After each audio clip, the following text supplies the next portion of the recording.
अऊज़ु बिल्लाहि मिनश्शैतानिर रजीम बिस्मिल्लाहिर रहमानिर रहीम। शुरू करता हूँ अल्लाह के नाम से जो बड़ा मेहरबान निहायत रहम करने वाला है। कुलिल्लाहुम्मा मालिकल मुल्कि तु'तिल मुल्का मन तशाअ व तंज़िउल मुल्का मिम्मन तशाअ व तुइज़्ज़ु मन तशाअ व तुज़िल्लु मन तशाअ बियदिकल खैर इन्नका अला कुल्लि शैइन क़दीर। तूलिजुल लैला फिन्नहारि व तूलिजुन नहार फिल लैलि व तुखरिजुल हय्य मिनल मय्यिति व तुखरिजुल मय्यित मिनल हय्यि व तरज़ुक़ु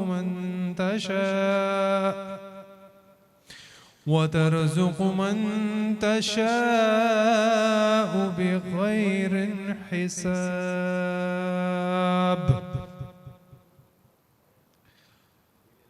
यूं अर्ज़ करो ऐ अल्लाह,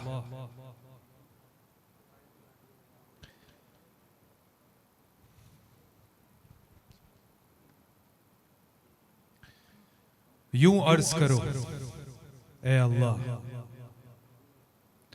तू जिसे चाहता है सल्तनत अता फरमाता है और जिससे चाहता है छीन लेता है, और तू जिसे चाहता है इज्जत देता है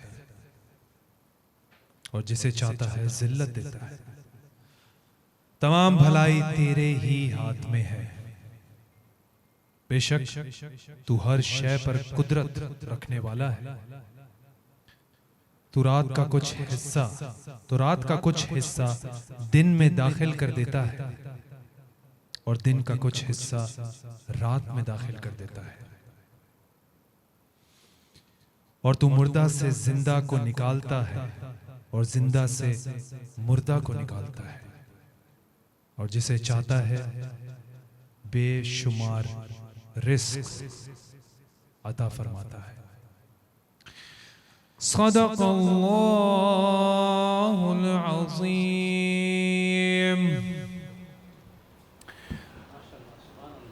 रब्बि इश्रह ली सदरी व यस्सिर ली अमरी वहलुल उक़दतम मिन लिसानी यफ़क़हू क़ौली। नहमदुहु व नसल्ली अला रसूलिहिल करीम। हुज़ूर पाक सल्लल्लाहु अलैहि वसल्लम ने फरमाया कि हसद से बचो। हसद इंसान की नेकियों को ऐसे खा जाती है जैसे लकड़ी को आग खा जाती है, और फरमाया कि जैसे घास खा जाती है। किसी की नेमतों पे हसद करने का मतलब ये है कि अल्लाह के बंदे पर नेमतों से, जो नेमतें अल्लाह ने उसे अता की हैं, उससे हसद करना, जलना कि उसे ये सब कुछ क्यों मिला, उससे ये सब कुछ छिन जाए तो बेहतर है। ये हसद है और ये कितना गलत है। हालांकि इंसान के बस में कुछ नहीं होता। इंसान को जो कुछ भी अता होता है वो अल्लाह पाक की ज़ात है। अल्लाह ताला अता करते हैं, जिसको देते हैं अल्लाह को बेहतर पता है कि किसको क्या देना है। रिस्क अल्लाह के हाथ में है। व तुइज़्ज़ु मन तशा व तुज़िल्लु मन तशा, सब अल्लाह के हाथ में है। तो हमें क्या करना है? हमें हर छोटी चीज़ पे, हर बड़ी चीज़ पे, हर कदम पर अल्लाह सुब्हानहू व तआला का शुक्र अदा करना है। इससे क्या होगा? हसद से, जलन से, तकब्बुर से हम बचेंगे। हमें अल्लाह ताला इसकी समझ दे और अमल की तौफीक दे। मैं बरान रहमत की इस रमज़ान ट्रांसमिशन पे आपको खुशामदीद कहता हूँ। आपका होस्ट उमर शहज़ाद और मेरे साथ मेरी को होस्ट अरसला सिद्दीकी, अस्सलाम वालेकुम। वालेकुम अस्सलाम। अस्सलाम वालेकुम। उम्मीद करती हूँ आप सब ठीक होंगे, खैरियत से होंगे। मैं हूँ आपकी होस्ट अरसला सिद्दीकी और आप देख रहे हैं आज न्यूज़ की ख़ास रमज़ान ट्रांसमिशन जो स्पेशली आप लोगों के लिए सजाई जाती है बाराने रहमत। अस्सलाम वालेकुम उमर, कैसे हैं आप? ठीक हैं? अस्सलाम, मैं ठीक हूँ। अरसला, आप कैसी हैं? अल्हम्दुलिल्लाह बिल्कुल ठीक। और बहुत खूबसूरत आपने जो आज टॉपिक जो है जिसका तस्करा किया, मैं कहूँगी माशाल्लाह। अरसला, मुझे ऐसा लगता है कि जो सोसाइटी में और जो हमारे सराउंडिंग में जो चीज़ें चल रही होती हैं उनको हमें हाईलाइट करना, मेंशन करना बहुत ज़रूरी है, उस हवाले से बात करना बहुत ज़रूरी है, क्योंकि ऐसी बहुत सारी चीज़ें जैसे हम यहाँ पे इस पूरी जर्नी में रमज़ान ट्रांसमिशन की हम अपने उलमाए कराम से, अपने गेस्ट से, अपनी पूरी टीम से हम जो सीखते हैं आगे ही हम उस चीज़ को पहुँचाएँगे, आगे हम सिखाएँगे जितना हो सकेगा, क्योंकि हमारा दीन इतना सिंपल है, उस चीज़ को पता नहीं इतना कॉम्प्लिकेटेड क्यों किया, बड़ा मुश्किल बनाया। हम जो अपने उलमाए कराम से सुनते हैं, जो कि अभी हमें ज्वाइन भी करेंगे, तो उनसे जब बात होती है तो इतनी आसानी, वो जिस तरीके से वो समझाते हैं, इतना आसान है हमारा दीन, और उसको हम सिंपल ही रखें तो ज़्यादा बेहतर है, उसको मुश्किल ना बनाएं। और जो हमारे प्रोग्राम के जो हमारे दो हमारी टीम का हिस्सा हैं, इसमें हमारे साथ नाथ गौहर भाई मौजूद हैं। कैसे हैं आप? अल्हम्दुलिल्लाह। गौहर भाई कैसे हैं आप? अल्लाह का शुक्र है, अल्हम्दुलिल्लाह जी। कैसे गुजर रहा है पता ही नहीं लगा। बिल्कुल बिल्कुल। माशाल्लाह बहुत खूबसूरत ट्रांसमिशन, मुख्तलिफ दोस्तों से जो है वो कमेंट्स आ रहे हैं कि ख़ास तौर पे कमेंट्स ये आ रहे हैं कि उमर शहजाद साहब की जो नात है ना वो हमें काफ़ी लुत्फ़ देती है। काफ़ी जगहों से ये कमेंट्स हैं। बिल्कुल ऐसा ही। और हमारे साथ उमर, मैं चाहूँगी कि खुशामदीद कहें आगा अब्बास भी हैं। अस्सलाम वालेकुम आगा भाई, कैसे हैं आप? वालेकुम सलाम, आप जीती रहिए, सलामत रहिए। आगा भाई अस्सलाम वालेकुम। बहुत शुक्रिया जी। हाँ बेटे, आप भी जीते रहिए, सलामत रहिए। आपके घरों में ईद की खुशियाँ सबको मुबारक। आमीन। और आपके घर में भी सबको मुबारक। बहुत शुक्रिया, बहुत शुक्रिया जी। तो मेरी तरफ से बड़ी दुआएं हैं, और जिस तरह मेहनत से और लगन के साथ आपने ये पूरे शो को चलाया है, इतने दिन गुजर गए और बाकी आपकी मेहनत नज़र आई है आप लोगों को। हाँ भाई अल्हम्दुलिल्लाह, आपका भी बड़ा इनपुट है इसमें। बिल्कुल इनपुट रहा है, आपने हमारा साथ दिया है। हाँ। आप इतने टाइम से आप सीनियर हैं और आपने जिस तरीके से हमें गाइड किया है, आपने दीन को लेकर और जिस तरीके से आप सेहत के हवाले से हर चीज़ में आपने जितनी आपने हमें नॉलेज दी है, तो मैं तो बड़ा थैंकफुल हूँ आज की पूरी टीम का कि इतने माशाल्लाह इतनी खूबसूरत जो है वो टीम उनके पास है और उनके हमारे साथ भी काम करने का मौका मिला, तो हमारे लिए बड़ी एजाज़ की बात है। ये आपकी ज़रा नवाजी है, बहुत बहुत शुक्रिया अदा करता हूँ मैं आपका। और मैं कहूँगा कि मेरी पूरी आज टीवी की टीम, ये टीम वर्क होता है। बिल्कुल बिल्कुल। हम लोग तो स्क्रीन पे नज़र आ रहे हैं, लेकिन इस बिहाइंड द स्क्रीन 50 के करीब लोग काम कर रहे हैं। बिल्कुल जी। उन सब की मेहनत शामिल है। बिल्कुल ऐसा ही। फिर हमारे जो बॉसेस हैं उन सब की मेहनत शामिल है, वो खुद बैठ के ये प्रोग्राम देखते हैं और एक एक बारीक बारीक चीज़ों की इस्लाह करते हैं। बिल्कुल ऐसा, ताकि प्रोग्राम कौम के पास अच्छे से अच्छा जाए। बिल्कुल ऐसे ही। नहीं बिल्कुल बिल्कुल ऐसे ही। और जैसे गौहर भाई ने अभी बताया, मैं एक जगह पर गया था, मैं सबसे शेयर करना चाहूँगा कि रमज़ान ट्रांसमिशन की बात हो रही थी, तो मैंने उनको कहा कि मुझे रिकॉर्डिंग पर पहुंचना है, क्योंकि मेरा शो की रिकॉर्डिंग है, हम लाइव कर रहे होते हैं। तो उन्होंने कहा बिल्कुल बिल्कुल, अब मैं आपको बताना चाहता हूँ, मैं आपको फीडबैक देना चाहता हूँ कि एक वाहिद ट्रांसमिशन है जिसमें हमें पता चलता है कि रमज़ान ट्रांसमिशन हो रही है और रमज़ान के हवाले से हमें जो चीज़ें पता चल रही होती हैं, अल्हम्दुलिल्लाह। तो माशाल्लाह मैंने कहा बहुत बहुत शुक्रिया। तो उसमें उन्होंने फिर पूरा सब कुछ बताया कि भाई हम किरत भी सुनते हैं, हम तर्जुमा भी सुनते हैं, जिस तरीके से आपकी नात भी सुनते हैं और जिस तरीके से शुरुआत होती है और जो आपका डिस्कशन होता है उलमाए कराम से, वो हम सब सुनते हैं, और जो कि बड़ी ऐसी बात है कि लोग देखते हैं। और मुझे लगता है कि हमारा जो शो है उमर माशाल्लाह, उस पर जिस तरह हम उलमा के साथ बैठते हैं और जो हमारी डिस्कशन रहती है, मैंने माशाल्लाह बहुत और भी मज़ीद शोज़ चल रहे हैं, मैंने अभी तक इस तरह का नहीं देखा। बिल्कुल ऐसा ही है, बिल्कुल तो ऐसा ही। वो भी एक बड़ा एजाज़ मैं समझूंगी कि जो इतने सारे हमारे उलमा हमारे साथ बैठते हैं और जिस तरीके से हमारी एक फ़्लो में जो हमारे सवाल जवाब होते हैं और जो सारे हम उनसे डिस्कस कर रहे होते हैं, तो माशाल्लाह वो भी एक बड़ा, मुझे लगता है कि अल्लाह का ख़ास करम है हम पर कि इस ट्रांसमिशन के ज़रिए जो है वो लोग भी सीखते हैं। की माफ़ी चाहता हूँ। जी जी जी जी। मैं एक चीज़ कहना भूल गया जी, जो इस शो की सबसे ख़ास जान है हमारे प्रोड्यूसर इरफान खान अज्जू जी। जिन्होंने पूरे महीने जाग जाग कर मेहनत की है और हम उनकी रोज़ाना सुर्ख आंखें देखते थे कि नींद उनकी पूरी नहीं हो रही है। मैं और इसमें ही एडिशन करूंगा। इंतहाई थकन के साथ, लेकिन उनके चेहरे पे थकन थी, लेकिन उनके लहजे में सबके लिए प्यार था, बिल्कुल, सबके लिए मोहब्बत थी, बिल्कुल। और उन्होंने जोड़ के रखा है। जैसे सबको जोड़ के रखा है। एक पेरेंट्स अपने बच्चों को जोड़ के रखते हैं ना, वैसे, जबकि उनकी एज कम है, मैं उनको पेरेंट्स कह रहा हूँ, लेकिन उन्होंने बड़ी मेहनत से ये शो को मेंटेन किया है। कैप्टन ऑफ द शिप कहूँगा मैं। जिस तरह उन्होंने, और एक दफ़ा फील नहीं होने दिया अपने चेहरे से, अपनी बॉडी लैंग्वेज से कि मैं बहुत, आई एम वेरी टायर्ड, मैं इतनी ट्रांसमिशंस कर चुका हूँ। तो वाकई कमाल है, और बहुत मैटर करता है कि कैप्टन ऑफ द शिप पूरी शिप को लेके कैसे चलते हैं। तो बिल्कुल ऐसा ही है। और मैं इसके साथ एक चीज़ भी शेयर करूंगी। मैं एक दिन आई, मैं बड़ा थकी हुई थी जी। तो उस दिन मैं तकरीबन जो है वो 4 घंटे सोकर आई थी। अच्छा। तो मैं जब एंटर हुई, मैंने कहा आज सर मैं बड़ा थकी हुई हूँ, आज बड़ी थकन है और 4 घंटे सोई हूँ मैं बस।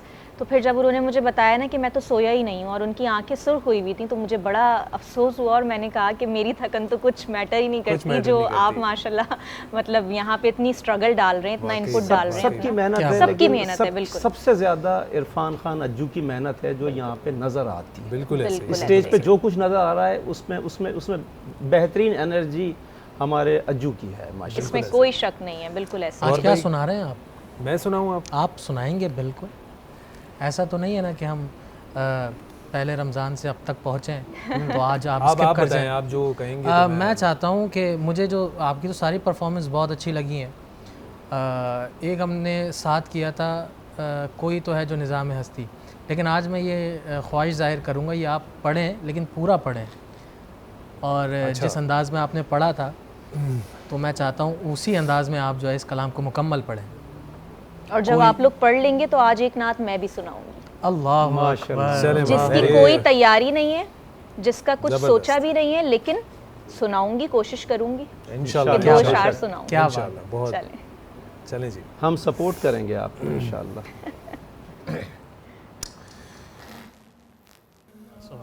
सुभान अल्लाह, क्या नूरानी माहौल पैदा कर दिया आपने। वाह वाह वाह वाह वाह वाह। अल्हम्दुलिल्लाह, अल्हम्दुलिल्लाह। बहुत बहुत शुक्रिया। गौहर भाई आप कुछ नहीं सुना रहे हैं? मैं तो सुनाऊंगा इंशाल्लाह। आपने बिल्कुल वो आप कह रही हैं ना, मैं बिल्कुल सुनाऊंगी इंशाल्लाह, ज़रूर सुनाऊंगी। और अरसला से भी सुनेंगे और गौहर भाई से भी सुनेंगे। मिलते हैं एक छोटे से ब्रेक के बाद। देखते रहिए बराने रहमत, क्योंकि प्रोग्राम अभी शुरू हुआ है, जाना आप लोगों ने कहीं नहीं है। देख रहे हैं बराने रहमत, और मैं आप लोगों का बड़ा शुक्रगुजार हूँ, देखने वाले, सुनने वाले, जितना अच्छा हमें फ़ीडबैक दिया है इस पूरी जर्नी में। बराने रहमत की बहुत बहुत शुक्रिया। जैसे कि हम अपने प्रोग्राम को आगे बढ़ा रहे हैं और हमारे साथ आगा भाई मौजूद हैं। सेहत के हवाले से हम बात करते हैं, जो भी इश्यूज़ होते हैं, चाहे वो स्किन से रिलेटेड हों, चाहे वो सेहत से रिलेटेड हों, हर एज फैक्टर के लिए जो टिप्स, जो चीज़ें वो बताते हैं वो बहुत ज़्यादा इफ़ेक्टिव होती हैं। और मज़े की बात यह है कि जितना अच्छा फ़ीडबैक और जितने लोग आगा भाई की टिप्स पे, आगा भाई जितनी भी जो है वो नॉलेज में इजाफ़ा करते हैं, चाहे वो टोटके हों घर के, चाहे वो कोई मेडिसिन्स हों, कुछ भी हो, कोई भी ट्रीटमेंट हो, उस हवाले से बड़ा ही अच्छा फीडबैक आता है और बड़ा इफेक्टिव है। आगा भाई मैं आपसे ये शेयर करना चाहता हूँ माशाल्लाह। उमर आजकल मैं उनकी वीडियोस भी देख रही हूँ सोशल मीडिया पे, माशाल्लाह इतनी वायरल है उनकी वीडियोस भी। उनके टोटके आपके माशाल्लाह मिलियंस में, मैंने नज़र डाली परसों, मुझे दिखाई मेरी वालदा ने कि ये देखें इतने मिलियंस में इनके माशाल्लाह टोटके। कोई आपने बताया था मेरा ख्याल है शहद के वाला। बिल्कुल। तो आगा भाई आज हम बेसिकली करना चाहते हैं, कल भी मैंने अभी एक इशू रेज़ किया था, हमारे साथ जो थी डॉक्टर थी आयशा और उम्में थी हमारे साथ यहाँ पे मौजूद, उनसे हमने सवाल किया था स्किन के हवाले से। एक दो मेरे फ्रेंड्स के भी कंसर्न्स थे, तो आप ज़रा इस हवाले से क्या बात करेंगे, मुझे बताइए। बिस्मिल्लाहिर्रहमानिर्रहीम। तमाम हम्द व सताइश उस अल्लाह के लिए है कि जिसके सिवा कोई दूसरा खुदा नहीं है जी। लाखों करोड़ों दुरूद व सलाम हो मोहम्मद व आले मोहम्मद की ज़ात अक़दस व ऊला पर। देखिए, मैं स्किन के हवाले से एक ही नुस्खा ऐसा दूंगा जो माशाल्लाह से पुराना एक्जिमा, पुराने से पुराना दाद, चाहे वो 30 साल पुराना दाद क्यों ना हो, 25 साल, 40 साल, 35 साल, क्योंकि दाद जो एक्जिमा होता है वो ज़िंदगी भर जान नहीं छोड़ता। जी जी जी। लेकिन ये जो मैं नुस्खा बताऊंगा, और ये ऐसा नुस्खा है कि मैंने 40 साल पुराने मरीज़ मेरे पास जब आए और उन्होंने कहा भाई सर ये एक्जिमा है और ये हमने सब कुछ करके देख लिया लेकिन हमारी जान नहीं छोड़ता, और मैंने उनको फ्री का एक नुस्खा बताया, फ्री, बिल्कुल फ्री का नुस्खा। और वो नुस्खा ये था कि देखिए, आपने नाम सुना होगा उन्नाब, उन्नाब का नाम सुना होगा। उन्नाब, उन्नाब एक बेर है, एक तो गोल वाले बेर होते हैं, ठीक है, जी। और एक होता है थोड़ा लंबे वाला बेर, अच्छा, लंबा सा बेर होता है, जैसे खजूर की शक्ल का बेर जी होता है, जी जी जी। उसको उन्नाब कहते हैं। अब इसके जो पत्ते होते हैं वो बरछी के टाइप के होते हैं। आम बेर के पत्ते जो हैं वो थोड़े से गोल टाइप के होते हैं, आम से सड़कों पे लगे, लेकिन ये सड़कों पे नहीं लगा होता, ये बागात में लगा होता है या खेतों में या गांव देहातों में मिल जाएगा आपको। उन्नाब के जो पत्ते होते हैं वो बरछी की शक्ल के होते हैं। 9 ग्राम उन्नाब के पत्ते, 9 ग्राम, मतलब 9 ग्राम बिल्कुल एक्चुअल होने चाहिए, ना उसमें ज़्यादा ना कम।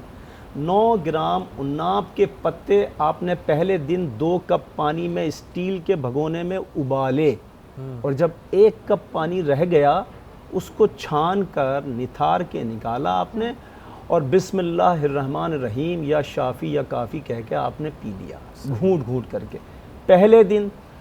दूसरे दिन भी इसी तरह 9 ग्राम पत्ते लेने हैं ताज़े तोड़ के लाकर, और उसको आपने उबालना है, और जब 2 कप में से 1 कप पानी रह जाए फिर छान कर निथार के पी जाना है। तीसरे दिन भी इसी तरह ताज़े पत्ते लेने हैं आपने, पंसार की दुकान से सूखे हुए पत्ते नहीं लेने, ताज़े पत्ते 9 ग्राम 3 दिन तक छान के उबाल के पीने हैं। 10 से 15 दिन के बाद ये एक्जिमा चला जाता है, जो आपका 35, 40, 25 साल पुराना एक्जिमा होगा। इस नुस्खे का मुकाबला बहुत सारे दुनिया में नुस्खे हैं लेकिन नहीं कर सके, और ये इतना अक्सीर आज़म का दर्जा रखता है ये नुस्खा।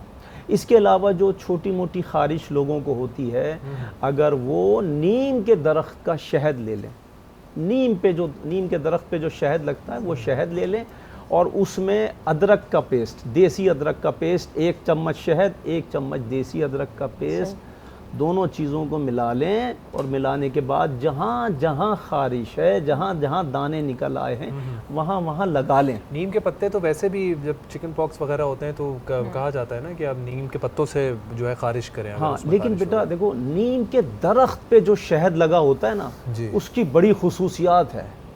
मेरे मौला रसूल खुदा सल्लल्लाहु अलैहि वसल्लम फरमाते हैं कि अगर किसी की आँख में सुर्खी पैदा हो गई है या आँखों की बीमारी पैदा हो गई है, तो वो 4 सलाइयाँ दाईं आँख में और 3 सलाइयाँ बाईं आँख में लगाएं, तो उनकी आँख की हर तकलीफ़ चली जाती है। मिसाल के तौर पे आशोब चशम हो जाता है लोगों को, है ना, तो गांव देहातों में तो आराम से ड्रॉप्स हर जगह नहीं मिलते हैं, तो वो ये नीम के दरख्त का शायद अभी भी मेरे नुस्खे सुन के इस्तेमाल करते हैं, और मुझे फीडबैक देते हैं कि 3 दिन भी नहीं लगाया हमने, 2 दिन में आँखें ठीक हो गई। बिल्कुल, चूँकि ये फरमान रसूल पाक सल्लल्लाहु अलैहि वसल्लम है। और अगर टाइम होगा तो दूसरे राउंड में मैं मस्सों के लिए आपको इलाज बताऊंगा। अच्छा, सही। ये जो मस्से होते हैं, मस्से निकल आते हैं, उसके लिए इलाज बताऊंगा। और मेरी कोशिश है कि अब जो प्रोग्राम बचा है रमज़ान का, उसमें मैं एक टिप ऐसी दूंगा जिससे आपका लबे दम मरीज़, यानी कि जब डॉक्टर जवाब दे रहे हैं और मरीज़ लबे दम है और आईसीयू में है, आईसीयू से आप किस तरह अपने मरीज़ को निकाल के ला सकते हैं। उसमें किसी दवा का इस्तेमाल नहीं है, किसी दवा का इस्तेमाल। आईसीयू की बात कर रहे हैं? आईसीयू की बात कर रहा हूँ। आईसीयू से मरीज़ को कैसे लाना है, कोई दवा इस्तेमाल नहीं होगी, दवा तो सारी इस्तेमाल हो गई, उसमें सिर्फ एक दुआ इस्तेमाल होगी और एक सदका इस्तेमाल होगा। मौला कायनात ने फरमाया कि अगर अपनी किस्मत को तब्दील करना चाहते हो, क्योंकि वो मेहरबान रब है ना, अगर मौत लिखी हुई है उस मौत को टाल भी सकता है ना, वो अपने फैसले तब्दील कर सकता है। तो मैं वो राज बता दूंगा लोगों को, अपने मुसलमान बहनों को, भाइयों को, कि जिससे अल्लाह के फ़ैसले तब्दील हो सकते हैं, क्योंकि वो रहमान और रहीम है, वो ज़िंदगी बढ़ा दिया करता है, शिफा दे दिया करता है। मैंने ऐसे ऐसे मरीज़ देखे हैं शहजाद, जो उसके बाद भी आईसीयू से आने के बाद 5-6 साल ज़िंदा रहे अपने घरों पे, और मैं ऐसे लोगों को जानता हूँ। बात। तो हम ये बिल्कुल जानना चाहेंगे। हम इस हवाले से अभी हम ब्रेक से वापस आएंगे और फिर आगा साहब से मज़ीद जो अभी बात कर रहे हैं हम ज़रूर बात करेंगे। पता नहीं मुझे क्यों ऐसा लग रहा है मैं माइक आपके हाथ में दूँ। गौहर भाई पढ़ रहे हैं पहले नात, फिर मैं सुनाऊंगी इंशाल्लाह ब्रेक से वापस आके। चलें, वो कहते हैं ना पता नहीं खुद ब खुद माइक यहाँ जा रहा है। चलें गौहर भाई। बिल्कुल मेरे पास है। अच्छा माइक है आपके पास, प्लीज़। तो एक बार फिर खुशामदीद, आप लोग देख रहे हैं बरान रहमत और हमारे साथ हमें जिन्होंने ज्वाइन किया है वो एक और नात खां हैं, अली चिश्ती। अली भाई अस्सलाम वालेकुम। वालेकुम अस्सलाम व रहमतुल्लाह। कैसे हैं आप? खैरियत से हैं? अल्हम्दुलिल्लाह, आप खैरियत कैसे से हैं हैं? आप अली भाई? अल्हम्दुलिल्लाह अस्सलाम ठीक वालेकुम। ठाक। अली भाई मैं आपसे माइक ज़रा ले सकता हूँ? जी जी जी आएगा मुझे। मैं आपको भी थोड़ा सा एक छोटा सा सरप्राइज़ देना चाहता हूँ क्योंकि आप अभी आए हैं इस प्रोग्राम में, तो आपको पता नहीं, इससे पहले हम कुछ डिस्कस कर रहे थे। माशाल्लाह। माइक आप चूज़ करेंगी? वाह वाह वाह। हाँ?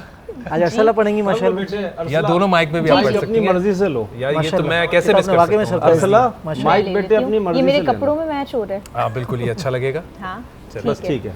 मैं पहली बार पढ़ूंगी नात, चलिए, पहले कभी उससे पढ़ी पहले हम नहीं। दुआ करवा नहीं कोशिश बस करते चलो, हैं। पढ़े बिस्मिल्लाह।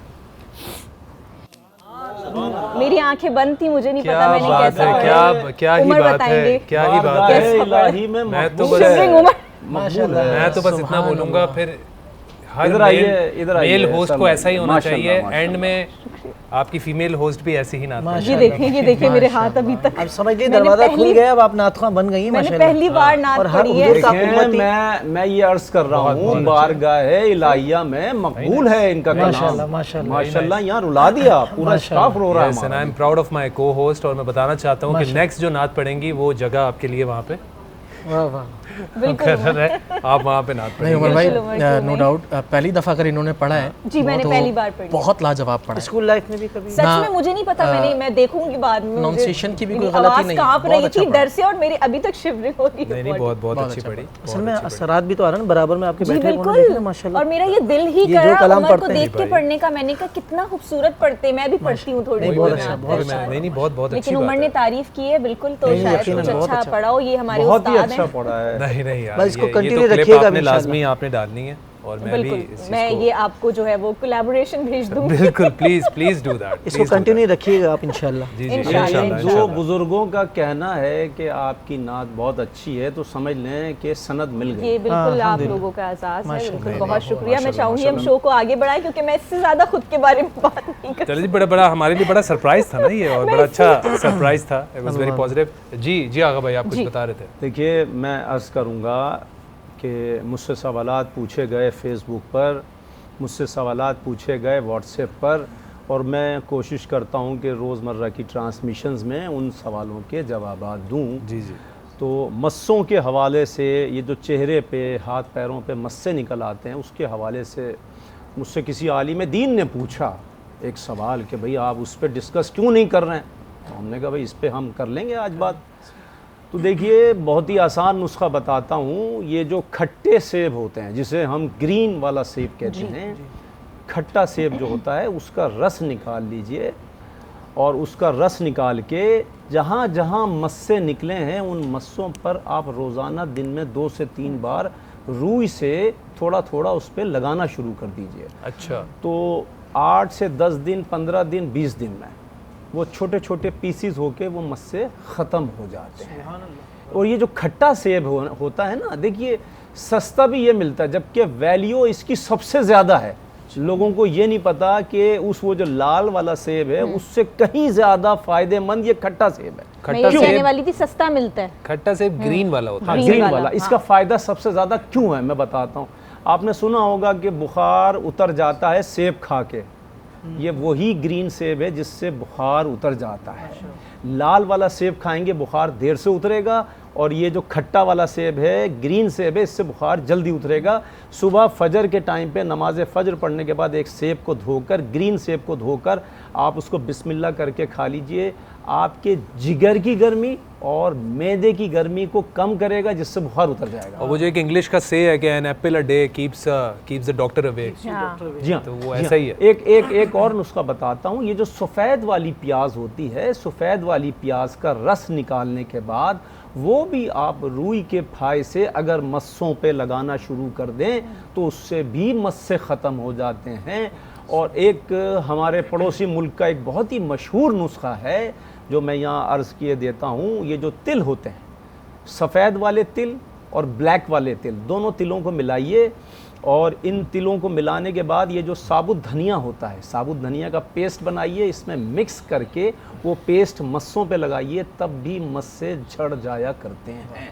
अच्छा, तो ये मैं एक सवाल था इसमें, क्योंकि सुना था मैंने कि अगर ये एक अगर ख़त्म होता है तो 3 और आ जाते हैं।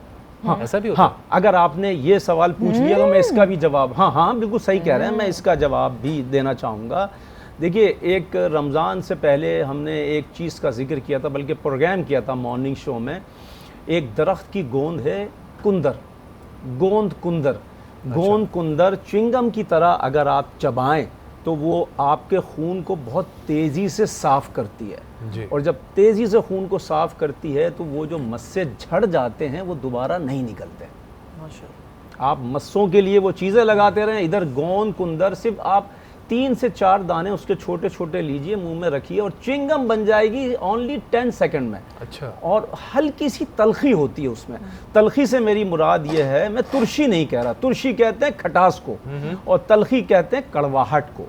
हल्की सी तलखी होती है, जब आप उसको चबाएंगे, जो पहले मिनट में तलखी थी 2 घंटे के बाद भी वही तलखी उसमें मौजूद होगी। और इसके इतने सारे फ़ायदे बयान कर सकता हूँ कि आप कहेंगे कि ये तो मुकम्मिल दवाखाना है। ये जो गोंद कुंदर है मुकम्मिल दवाखाना है। अच्छा। जिन बच्चियों को चाहती हैं कि हमारा चेहरे की रंगत बिल्कुल खिली खिली रहे, सुर्खो सफ़ेद रहे, वो रोज़ाना 1 घंटे ये गोंद कुंदर चबा लिया करें। और पूरी कराची में मिल रही है। आगा भाई कहाँ से मिलेगा? पूरी कराची में। अब मैं पंसार का नाम अभी नहीं लूँगा, प्रोमोट हो जाएंगे और वो उनकी वहाँ रश लग जाएगा। हाँ, नहीं बाद में आप मैं आपको बाद में अकेले बता दूंगा। लेकिन पूरे बस मैं ये बता सकता हूँ, जूड़िया बाज़ार चले जाइए और बड़े पंसारों से जाके आप गोंद कुंदर ले लीजिए। 300 या 350 रुपए की 50 ग्राम। जबरदस्त। अगर वो अच्छा पंसारी है, ईमानदार। वैसे तो यहाँ 600-700 रुपए भी 50 ग्राम बेच रहे हैं, लेकिन ईमानदार पंसार जो हैं 350 रुपए 50 ग्राम देते हैं। और आप यकीन जानिए, अगर आपका स्टमक डिस्टर्ब है, आप गोंद कुंदर खाइए। आपको अगर आंतों में प्रॉब्लम है, गोंद कुंदर खाइए। हार्ट की जिनको प्रॉब्लम है, गोंद कुंदर चबाइए। अगर किसी को किडनी में प्रॉब्लम है और स्टोन्स हो गए, वो चाहते हैं स्टोन्स निकल जाएं, गोंद कुंदर खाइए। हद यह है जिनको गॉल ब्लैडर में पथरी हो जाती है, जी, जी, जी, 15 दिन तक वो रोज़ाना 3-4 दाने गोंद कुंदर के भिगो के रखें रात को और सुबह मसल कर उसका सिर्फ पानी पी लें। 15 दिन पीना काफ़ी है। उनके पित्ते में से पथरी रेजा रेजा होके निकल जाए। क्या ही बात है, क्या ही बात है। अल्लाह रब्बुल इज़्ज़त ने हर बीमारी से पहले उसकी दवा पैदा की है, दवा भेजी है। वो रब्बे करीम इतना रहमान और रहीम है, हर चीज़ के आने से पहले, हर बीमारी के आने से पहले उसकी दवा का इंतज़ाम करता है, उसकी शिफा का इंतज़ाम। और हम दुनिया भर में इलाज ढूंढ रहे होते हैं, डॉक्टर्स चेंज कर रहे होते हैं। जी हाँ, देखिए हर बीमारी की एक मियाद है। उस मियाद से पहले बीमारी जिस्म से नहीं जाएगी, और जिस्म से अगर बीमारी को भेजना है मियाद से पहले, तो वो दुआ से जाएगी और सदक़े से जाएगी। बेशक बेशक। इन 2 बातों के अलावा नहीं जाएगी। अगर अल्लाह को जल्दी मेहरबान करना है, जल्दी रहम चाहते हैं आप कि अल्लाह रहम करे, दुआ पढ़ें। और दुआ चाहे आप सूरे अलम पढ़ें, सूरे शिफा है। आपने क्विज में सवाल पूछा था एक बच्चे से कि सूरे शिफा कौन सी है, तो उस बच्चे ने कहा था सूरे फातिहा। जी। तो सूरे फातिहा जो है वो सूरह शिफा है। 7 मरतबा पढ़ लें, 70 मरतबा पढ़ लें, 41 मरतबा पढ़ लें, आब जमजम पे पढ़ के पी लें, आपको शिफा ही शिफा रब्बुल इज़्ज़त की तरफ से मिलेगी। बहुत बहुत शुक्रिया, बहुत शुक्रिया फॉर दिस इंफॉर्मेशन। जी अली भाई। सर अली भाई, अब आपकी बारी है। देखिए, मैंने कितने टाइम बाद, आपने इतने माशाल्लाह रोजे गुजरने के बाद मदीने का जिक्र किया, तो मदीने जाना एक सादत है, लेकिन मदीने से वापस आना ये बड़ा मुश्किल काम है। बहुत मुश्किल काम है कि मदीने से जब बंदा वापस लौटता है, तो उन्हीं तसव्वुरात को, उन्हीं ख्यालात को पेश करने की कोशिश करूँगा। आप माशाल्लाह होके आए अभी ताज़े, आप माशाल्लाह इसको महसूस। मुझे अभी कोई 2-2.5 महीने हुए आए हुए, और माशाल्लाह से जो है वो मैं बड़ा खुश नसीब समझती हूँ खुद को कि मैं जो है वो बस अब ईद के बाद फिर जा रही हूँ। फिर से बुला लिया है मुझे। क्या बात, तो ये तो मुझे तो ये बड़ा मैं सोचती हूँ तो मेरे तो रूंटे खड़े हो जाते हैं कि मैं समझती हूँ कि मैं तो इस काबिल ही नहीं हूँ, लेकिन शायद अल्लाह को कोई अदा पसंद आ जाती है इंसान की, मुझे लगता है। तो मुझे करूँ ज़मन को अपनी दुआओं में ज़रूर याद रखें। बिल्कुल, आप सबको, सब जितने लोग यहाँ बैठे हैं टीम में, सबके लिए दुआ करूंगी इंशाल्लाह और सबको याद रखूंगी। बिल्कुल। सुनाइए। वेलकम बैक जी, ब्रेक से वापस आ गए हैं और आप देख रहे हैं बाराने रहमत और हमारे मुफ्ती साद ने भी हमें ज्वाइन किया है। अस्सलाम वालेकुम साद भाई, कैसे हैं आप? वालेकुम अस्सलाम व रहमतुल्लाहि व बहुत बरकातहू। शुक्रिया आपकी आमद का। बस मैं आज बड़ा सरप्राइज हुआ उमर भाई, माशाल्लाह हमारी बहन ने बड़ी खूबसूरत नात पढ़ी, वन ऑफ माय फेवरेट नात, फास्ट फ्लो को आपने सुनी? जी जी बिल्कुल, मैं स्टूडियो में जैसे ही इंटर हुआ तो मैंने कहा बड़ी खूबसूरत आवाज़, और ये उमर भाई ने भी पढ़ी थी माशाल्लाह, और फिर आज आपने भी पढ़ी, और माशाल्लाह गौहर भाई, अली भाई को तो हम सुनते हैं, वो भी बहुत प्यारा पढ़ते हैं। मैं तो कहता हूँ इन तमाम की बैठने की बरकत से अल्लाह ने आज आपको ये सच है। और मेरा कोई प्लान भी नहीं था नात पढ़ने का, मैंने उमर से डिस्कस भी किया कि मुझे अशार भी ठीक से शायद ना याद हो। अच्छा, ये बचपन की नात, फासलों को तकल्लुफ जो हम सुनते थे, वो एक टोपी गौहर भाई ने जैसी लगाई हुई है, उन्होंने वैसी, हाँ बिल्कुल, उनकी जो है ये नात है और बड़ी पुरानी, तो वो हम उस टाइम से बचपन से सुनते थे ये नात। सुनने में माशाल्लाह इन्होंने समाज में इतना महफूज कर लिया कि आज इन्होंने पढ़ दिया लाइव। अच्छा, मुझे, मेरी तो आंखें बंद थी, मुझे नहीं पता मैंने कैसा पढ़ा, क्या पढ़ा, बस मैं वो पढ़ती चली गई और बहुत अच्छा पढ़ा। नहीं, मैं चाहूँगा अगर एक शेर हम बीच में कहीं से उमर भाई से भी सुन लें। बिल्कुल बिल्कुल। उमर भाई आप सुना दें बीच में जरा, बस इंशाल्लाह सुनेंगे, वैसी प्रोग्राम इंशाल्लाह सुनाएंगे, क्योंकि मैं उस वक्त बीच में मैं आया इस वजह से, क्योंकि जब ये पढ़ रही थी ना तो मैंने कहा मैं ये अब पढ़ती ना आंखें बंद करके जो पढ़ रही है एक समा बांधा हुआ है, तो माशाल्लाह बहुत बहुत अच्छा चीज महसूस की। बिल्कुल बिल्कुल, आई फेल्ट इट। साद भाई कैसे हैं, खैरियत से? अल्हम्दुलिल्लाह ठीक है। अभी 2-3 सवालात थे दिमाग में मेरे, मैं आपसे करना चाह रहा था, लेकिन हमारी शो के स्टार्ट में जिस हवाले से बात हुई थी वो हसद के हवाले से बात हुई थी, हसद, जलन, तकब्बुर, इस चीज़ को लेके कि इंसान पर अल्लाह की नेमत से जलना, जो एक जलन होती है। लेकिन 2-3 चीज़ें इस हवाले से कि जैसे अगर हम किसी भी प्रोफेशन की बात करें, या जैसे बीइंग अ टीचर, अगर आपके स्टूडेंट्स हैं तो जैसे पेरेंट्स ही हैं वो कंपेयर करने लगते हैं कि भाई देखो उस बच्चे की इतनी अच्छी पोजीशन आ रही है, तुम उसको भी तो देखो और तुम क्या कर रहे हो। तो मतलब वो बिल्कुल कंपेयर किया जा रहा होता है, तो उसको किस तरीके से वो चीज़ को कहीं बच्चे पे और बच्चे बड़े छोटे होते हैं, उनकी उम्र बहुत कम होती है और उस टाइम से उनके दिमाग में ये चीज़ डाल दी जा रही होती है कि तुम्हें मुकाबला करना है। अब वो क्या चीज़ है कि वो एक पॉइंट पर आके he started getting jealous, he or she, कि मतलब वो चीज़ ना कि ये क्यों इतना आगे निकल रहा है, और वो चीज़ कहाँ से आई? पेरेंट्स की तरफ से आ गई, ना चाहते हुए भी। मैं ये नहीं कह रहा कि इंटेंशनली अनइंटेंशनली, लेकिन था तो वो एक गलत ही तरीका ना, तो उस पर थोड़ी सी ज़रा रोशनी डालें। मैं जवाब देने से पहले उमर भाई यहाँ एक चीज़ आपको ज़रूर बताऊँगा जो आपके लिए बहुत अच्छा है। With the passage of time हम आखिरी अशरे में, the way you are asking and presenting the question, it is marvellous. यकीन करें माशाल्लाह, वो कहते हैं ना सवाल में आधा जवाब छुपा हुआ होता है। जी जी जी। तो the way you are presenting the question माशाल्लाह बहुत ज़बरदस्त है और बहुत अच्छी तरफ आपने इशारा किया, क्योंकि अमूमन जब हम हसद की बात करते हैं तो ऊपरी सतह हसद की बात करें, लेकिन जो हमारे दिलों के अंदर इन बिल्ड कराया जा रहा होता है तरबियत से कि भाई आप फलां कज़न को देखो उसके रिजल्ट इतने अच्छे आ गए, तुमने इवन भाई भाई के दरमियान जेलसी, देखो बड़ा भाई ये कर रहा है तुम क्यों नहीं कर सकते, उसका रिजल्ट देखो, उसका। देखिए याद रखें, हमारे यहाँ कौम के अंदर कहीं ना कहीं कंपटीशन, मुकाबलाबाजी है। इवन यहाँ तक है, आप देखें अगर आप बाइक पे जा रहे होंगे ना कराची में, तो आप किसी से तेजी से गुजर जाएं, नाकाम ना, वो एकदम आपसे आगे निकलने की कोशिश करेगा और जाते हुए ऐसे आपको देखेगा कि पता नहीं ओलंपिक का कोई कंपटीशन जीत गए। हमारे यहाँ ये मामला बहुत है। तो इस तरह हम इस तरह कंपटीशन में एक दूसरे से हैं, एक दूसरे को नीचे गिराने के लिए। मैं क्योंकि एज ए टीचर हूँ, I have seen so many students paper के टाइम कॉपियां छुपा लेते हैं दूसरे बच्चों की। बंदा हैरान हो जाता है इस उम्र के अंदर भी। देखिए इस बात को पेरेंट्स भी याद रखें कि कहीं ना कहीं हम कंपटीशन के जरिए कहीं बच्चे के अंदर कहीं जेलसी, हसद तो नहीं इनबिल्ड कर रहे। याद रखिए इकबाल ने कहा ना, खुदी में खो के पाजा सुराग जिंदगी। अपने आप से कंपटीशन करें। मैं इधर एक नसीहत करूंगा, अगर आप स्टूडेंट है, कोई भी हमें देखने वाला है, अब इंसान बोले यार कंपटीशन कैसे हो, competition, compete with yourself. For example Saad है, आज गुफ्तगू कर रहा है, कल साद की गुफ्तगू इससे बेहतर होनी चाहिए। आज का साद पिछले साथ से बेहतर होना चाहिए, ये है कंपटीशन। Point. आज जो गौहर भाई नात पढ़े कल इससे और अच्छी पढ़े, ये कंपटीशन। ना कि गौहर भाई ये सोचे कि यार मैंने अली भाई से अच्छी, उनके एक अपना अंदाज है, इनका माशाल्लाह अपना अंदाज है। तो हर बंदा अपने अपने तौर पर जब खुद से लड़ेगा, खुद में खो के पाजा सुराग जिंदगी वाल ना, खुद से लड़ना, सेल्फ एक्चुअलाइजेशन कहते हैं इसको। जब आप ये करेंगे at that moment you will start progressing in your life. आखिरी बात कहूंगा कि हसद और रश्क में फर्क जाने। रश्क जायज़ है, हसद हराम है। रश्क क्या है? बाज़ लोग आपको एग्जाम्पल्स देते फिरेंगे मालूम उलमा कराम कि हज़रत उमर इंतज़ार कर गए कि हज़रत अबू बकर आए तो वो हमसे ज़्यादा माल तो नहीं लेकर आए, नमाजों में सबकत ले। ये है रश्क। रश्क क्या है?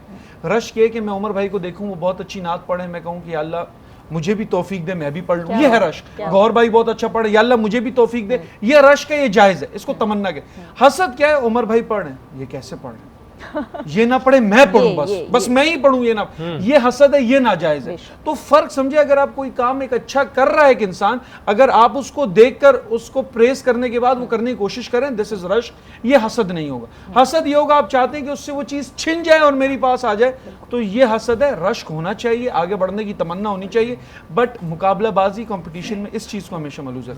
नहीं, रश्क और हसद बड़ा अच्छा डिफरेंस बताया साहब भाई आपने, बिल्कुल। और मैं फिटनेस की भी अगर बात करूं तो बाय बुक्स ऐसा ही है कि जैसे हम इतनी जो है वो फिटनेस मोटिवेशन हम सोशल मीडिया पे देखते हैं, या आपका कोई एक गोल होता है, आप कहते हैं कि ये इस जैसी बॉडी बनानी है वो, तो बाय बुक्स अगर आप देखें तो आप शीशे के सामने खड़े होके अपने आप से बोलेंगे यू आर माई कॉम्पिटिटर। क्या खूबसूरत बात। तो अपने आप से जब ये बात बोलेंगे ना, then you will get the changes day by day. क्या बात है। तब आप अपने टारगेट तक पहुंचेंगे अगर आप अपने आप को अपना टारगेट। और मुझे लगता है कि यही बेस्ट है उमर, यही बेस्ट है। आप खुद के मुकाबले में रहो बस, क्योंकि अल्लाह ताला ने सबको एक अलग जेनेटिक्स दिए हैं। बिल्कुल सच है। अच्छा, इसमें मैं एक और बात ऐड करूंगा। अगर आपको मैं एक बात, बड़ी तल्ख एक बात करने जा रहा हूँ। आपको पता है हमें सबसे ज्यादा किस इंसान के बारे में सबसे कम मालूम है? अपने आप के बारे में। क्या बात है। हम कभी अपने आप को जानने की कोशिश नहीं करते। मैं हमेशा वो क्या कर रहा है वो मुझे करना है। हमारे एम्स एम्बिशंस भी दूसरे को देखकर सेट होते हैं। We are trend followers, we are not trend setters. के साथ भाई आपसे ज्यादा अपने आप को अच्छा इवैल्यूएट कोई नहीं कर सकता। हम अपनी एक इसमें भी बात बताऊंगा, देखें हम अपनी गलती देखने की कोशिश करते भी नहीं, ना सुनना चाहते। हम माजरत के साथ दोस्त भी वही सेलेक्ट करते हैं जिससे पूछते हैं हाँ भाई, माशाल्लाह क्या बात, आप साथ भाई उमर भाई आप गलत कर। हम अल्फाज भी देखें माजरत के साथ, ये लफ्ज कुछ एक दो हमारे स्टूडियो में आप देखें ना, अगर आप किसी इंसान को झूठ, गौर भाई ने मुझे फोन किया साथ भाई कहा, मैं कहा 5 मिनट में आ रहा हूँ, मैं आपको क्या बोलूंगा कि कैसे टोपी कराई, मैं ये नहीं बोलूंगा मैंने झूठ बोला, क्योंकि लफ्ज झूठ मैं अपने लिए पसंद नहीं करता। हम उसको ना फिर दूसरी डायमेंशन से बुरे को बुरा भी नहीं जानते। हमारे एक दोस्त है, उसने मुझे वाकया सुनाया, कहते मेरी बाइक से ना कोई पेट्रोल निकाल रहा था, तो मैं ऊपर से क्या, मैंने कहा भाई ये क्या कर रहे हो, पता है किसी क्या बोलते, इतना सा तो निकाल रहा हूँ, रो क्यों रहे हो। मतलब he is not thinking I am doing the bad thing। हमारा मुआशरे का अलमिया ये, हम बुरे को बुरा नहीं समझते, उसको जस्टिफाई करने की कोशिश करते हैं। तो जस्टिफिकेशन देने के बजाय बुरी चीज को अगर आप बुरा जानना भी, इसी के लिए रसूल ने फरमाया अल गीबत अशद्दु मिन ज़िना, गीबत जिना से बड़ा गुनाह। अब आप सोचेंगे कहाँ जिना कहाँ गीबत, मसले गीबत करते हुए आप गुनाह को गुनाह समझते नहीं। मैं तो इस्लाह कर रहा हूँ, मैं तो उसके बारे में बता रहा हूँ। We are discussing, we are gossiping, That is the matter. The moment you will think यार ये तो गुनाह है ही नहीं, ये इंसान को कुफर से मिला देता है। सबसे पहला स्टेज तौबा का भी ये कि आप गुनाह को गुनाह तो समझें, गलत तो गलत को समझें। तो आज हमारे यहाँ हसद को आप समझे तो कि मैं हसद कर रहा हूँ, मैं गलत कर रहा हूँ। जिस दिन आप खुद कहेंगे I am doing the wrong thing, at that moment you will start doing the right thing. जबरदस्त, बहुत खूबसूरत बात आपने की है। और मुझे लगता है कि कमाल ही जो जिस अंदाज में इन्होंने बयान किया है, हम लोगों ने बड़ा सीखा है इससे, बहुत सीखा है। और अब नहीं सीखेंगे तो फिर कब सीखेंगे। हमारे साथ हमारी एक नात खां मौजूद हैं, चलिए इनसे नात सुनते हैं। वेलकम बैक, आप लोग देख रहे हैं बरान रहमत और मैं हूं इस वक्त बरान रहमत के किचन में और मेरे शेफ जलाल सर। कैसे हैं जलाल भाई?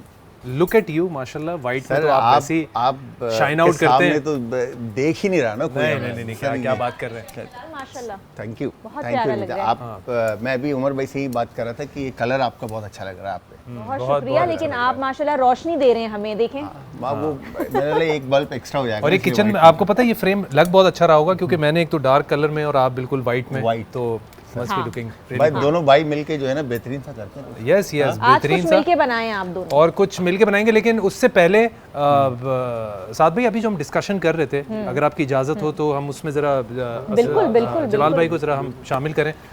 बात हो रही थी हसद जलन के हवाले से, प्रोफेशंस की बात हो रही थी हर इदारे में ही।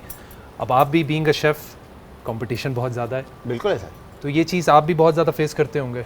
किए, बिल्कुल किए। लेकिन आपको लगता है कि आपका if you are talking about the competition, तो आपको लगता है कि आपका कोई कंपटीशन है या फिर मैं आई एम द बेस्ट?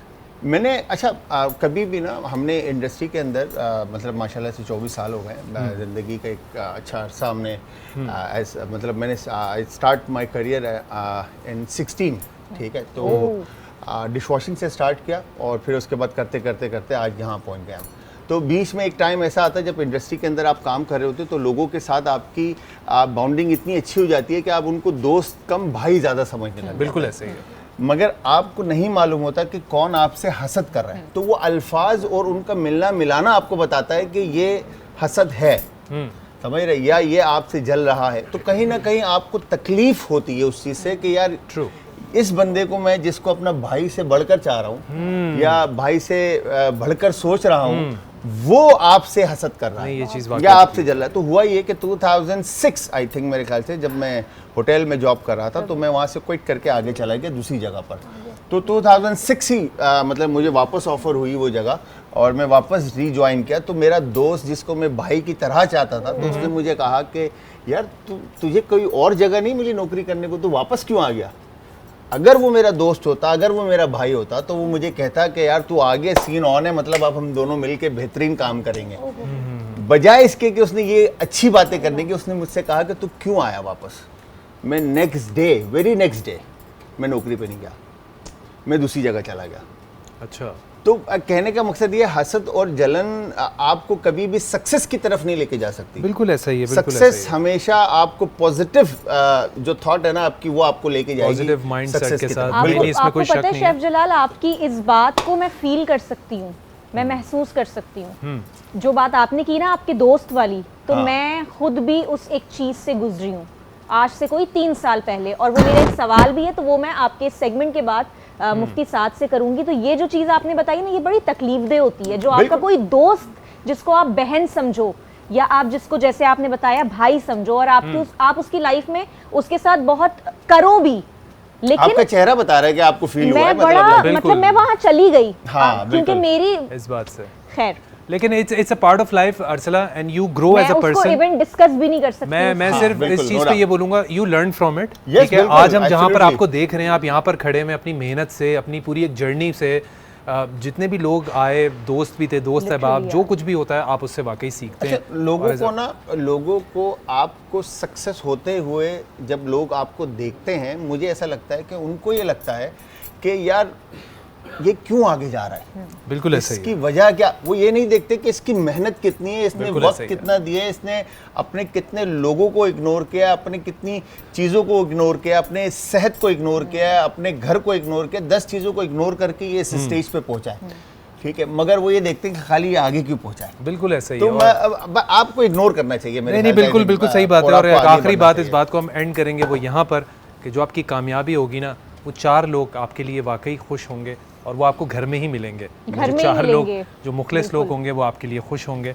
तो बस आपको और क्या चाहिए? सबसे बड़ी इबादत ही आपका घर है। आपका घर है, बिल्कुल। इससे बढ़ के कुछ नहीं लगता। मुझे लगता है कि आपके घर में अगर आप अपने माँ बाप, बहन, भाई, इनके फराइज पूरे कर रहे हैं तो आप वैसे ही कामयाब हैं। बिल्कुल ऐसा ही है। ऐसा ही है। क्यों साद भाई? ऐसा ही आगे बढ़ते हैं जलाल भाई। सर, आज हम मज़ेदार सी इफ्तारी के ऊपर बना रहे हैं हांडी की रेसिपी, जो कि बनेगी डालडा के साथ। जहां ममता वहां डालडा। 80 सालों से माओ का भरोसा जीता आया है ये ब्रांड, क्योंकि ये क्वालिटी के अंदर कॉम्प्रोमाइज़ नहीं करता। बिल्कुल। तो यहाँ पर हम सबसे पहले डालडा इसमें पो करेंगे, भर देंगे। तो आप तो यूज्ड टू हो गए होंगे डालडा में ही बनाने के? बिल्कुल, मैं तो टाइम से इवन के घर में भी जो है ना, शुरू से ही डालडा ही देखते हैं। बिल्कुल भाई, हमें भी इफ्तारी में डालडा ही मिलता है। डालडा में बने हुए खाने मिलते हैं। और इसी में हम हांडी में ही, क्योंकि रिफ़्रेश करो इफ्तार आपका रमज़ान, तो इसमें हम नोर क्यूब भी ऐड करेंगे और ज़बरदस्त से फ्लेवर्स के लिए, बिकॉज के आप नोर की अगर हम बात करें क्यूब की, तो उससे पहले भी हमने कहा है कि आपको किसी भी तरह की रेसिपी के अंदर अगर चिकन का फ्लेवर चाहिए तो आप नोर क्यूब इस्तेमाल करें, चाहे वो दाल हो, वेजिटेबल हो, या वेजिटेबल की कोई रेसिपी हो, लेंटिल लेग्यूम्स की कोई रेसिपी हो, मीट बेस कोई रेसिपी हो, तो आप उसमें इवन के राइस भी हो तो आप उसमें नोर यूज़ कर सकते हैं। बिल्कुल ठीक, तो स्टार्ट करें सर? बिल्कुल आप स्टार्ट करें। और हमारा आज मेन जो फोकस है वो हमारी इसी मीठे में कढ़ाई क्या पर है? ये नहीं पूछा अभी तक। Very good question. क्या चीज़? मीठे में क्या है? मीठे में आज मीठे में थोड़ा सा टाइम शॉर्ट होने की वजह से हमने आज सिलेक्शन जो है वो रखी नहीं, बट ये है कि थोड़ा सा मैं मुझे बता रहे थे जलाल भाई कि टाइम थोड़ा सा कम है, हाँ, और हमने लिमिटेड मेन्यू रखा है, लेकिन मुझे पता है कि जलाल जो है वो एंड तक कुछ मीठे में शरबत वगैरह बना ही लेंगे। यू नेवर नो, सरप्राइज तो देते ही हैं। जामे शेरी तो है ना, क्योंकि आपको पता है कि मौसम जिस तरह का चेंज हो रहा है उस हिसाब से आपको रिफ्रेशिंग के लिए जो है करसी जामे शेरी हमारे साथ मौजूद है, जो कि 100% खाली सरकियात से तैयार करता है, और उसके बगैर हमारी इफ्तारी मुकम्मल है भी। बिल्कुल बिल्कुल सही, एग्जैक्टली मैं बोलने वाला था जलाल भाई, हम आपको ज्वाइन करते हैं दोबारा। खुलने में थोड़ा वक्त है बिल्कुल, और अगर हमारे पास भी वक्त है हम बात कर सकते हैं कुछ। जी जी बिल्कुल। तो मैं साद भाई के पास आऊँगी कि साद भाई, जैसे अभी शेफ जलाल ने बड़ा खूबसूरत जिस तरह वो बता रहे थे ना, मैं उस चीज़ को महसूस कर सकती हूँ कि उन्होंने अपनी दोस्ती का वाक़या सुनाया। तो मैं खैर मेरा जो किस्सा है वो मैं बिल्कुल शेयर तो नहीं कर सकती, क्योंकि नहीं कर सकते, लेकिन मैं आपसे सवाल ये करना चाहूँगी कि दोस्ती क्या है, हमारा दीन क्या कहता है? देखिए, दोस्ती के हवाले से अगर बात हो तो रसूलुल्लाह सल्लल्लाहु अलैहि वसल्लम अगर आप देखें तो सबसे पहले जिसको जाके दीन की तबलीग करते हैं वो उनके दोस्त हैं, हज़रत अबू बकर।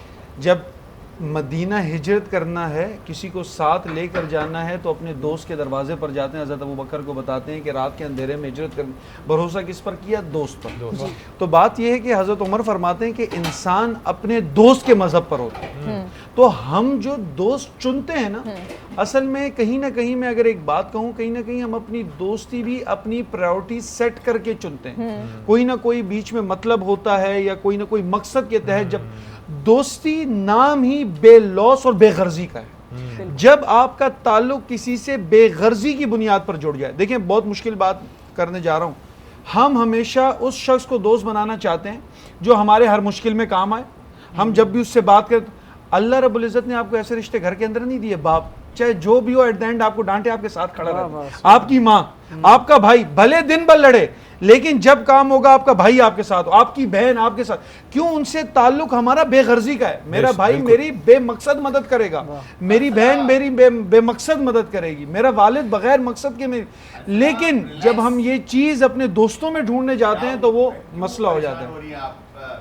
ये तो चीजें जिंदगी का हिस्सा है, ये जिंदगी का हिस्सा है। और याद रखें कि इसी से sorry guys, can we have tissues really sorry, ये तो जिंदगी का हिस्सा है, इसमें तो इस तरह की चीजें होती रहती है। बल्कि लेकिन याद रखिए, मैं आपको इसमें उमर भाई एक बात बताऊंगा, हमारी बहन इमोशनल हो गई। यही जब जिंदगी में ये मामलात होंगे, इंसान मजबूत होता है। क्या बात है, इंसान को बिल्कुल मजबूत, दिस मेक्स यू स्ट्रांग।